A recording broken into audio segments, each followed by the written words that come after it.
guys, and welcome to another episode of the What You Want channel. Today it's going to be a short review after 1 week of ownership of the Seiko Speedtimer, the SSC 817, also referred as or nicknamed as Golden Panda, the John Player Special, referring to the advertisement on the Formula One cars of Lotus of the 1970s. Overall, I think a very beautiful watch that really impressed me and made me think of getting even more quartz watches into my collection. Let's get the details out of the way. It's a solar movement, the V192 movement. You can also find in less expensive Prospex Seiko chronograph. It's a solar movement with an accuracy of plus minus 15 seconds per month, and it has a power reserve of 6 months if fully loaded, and it also has an overcharge prevention function, so you won't have to fear that it is getting too much sun.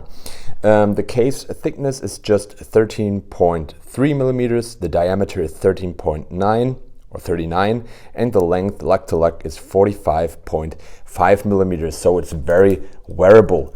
I put it on my roughly 7-inch wrist. Actually, I measured it, it's almost 6 3/4 correctly, and it just fits perfectly. I also added a picture of video footage of the SKX 009 because many of you probably have the SKX, and I tell you, it wears very, very nice. It's made of stainless steel. It has a slightly curved sapphire crystal, so you get a nice little distortion effect. It has anti-reflective coating on the inner surface, and it has Lumi-Bright, which is not the brightest compared to other Prospex divers, on the hands and the indices 12, 3, 6, and 9. And it has this 3-fold clasp with a push button release. It's nicely carved out, so it's very, very comfortable to wear. And there isn't a gap between the bracelet and the clasp, which you can find on other, let's say, for example, Presage models. I have the SSA 445. Also, you can find the video footage on my channel. That isn't that well made because it has this large gap, which this one doesn't have. It's a chronograph, and it has this almost like mecha quartz action, so it's not ticking second by second, unlike the Moonswatch, for example, and it does this nice backflip. It has a date on a quite awkward place. You imagine why they don't put it between the 4 and 5 exactly in the middle, but they did it simply that way. So what do I think of it? I'm highly impressed by this model. But first, maybe the negatives. The negatives already mentioned. You can see the solar cells, which are in the subdials. You can see them when I move it. You can see the subdial, the solar cells, and it gives this subdials a bluish tint, but it doesn't really put me off of this watch. Most of the time it's between blue, a dark blue and a black, so it still fits. And I don't think I think it would bother me more if I've got the white model because the contrast is somehow a little bit more extensive. The dial, it's such a nice grainy golden sand beige color, which is just very, very nice.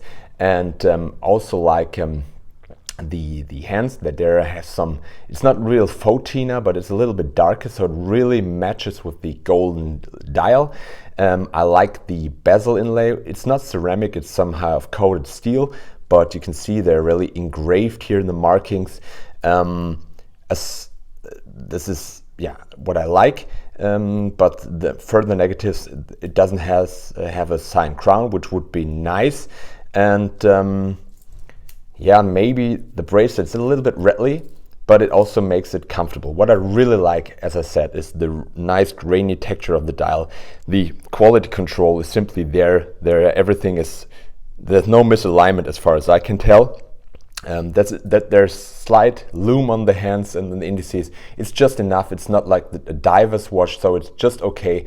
And I really like the bracelet, to be honest. Even though it's a little bit jangly, it's substantial. I like these rounded links very much. I like this very small, comfortable clasp. 2 points of micro adjustments are just enough because I think the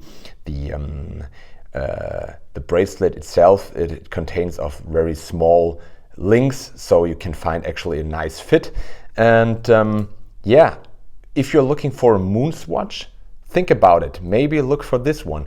Don't pay retail. I didn't pay those 680 euros, which is a little bit too much, because this could easily be a watch that draws people into Seiko. So under 500 euros would be accurately priced to get more people to buy this. I've got mine for 400 euros, which was a bargain, and I think this is just the right price for this watch. For me, it's a no-brainer. It's a beautiful piece, and yeah, just give it a try. And even though if you don't like quartz watches anymore, I haven't even liked them before, give it a try, and I tell you, this watch won't disappoint. It's very, very nice, and I give you an update in a couple of weeks. Thank you very much for watching. Please subscribe to the channel, give me a thumbs up, leave some comments, question, whatever. See you on the next one.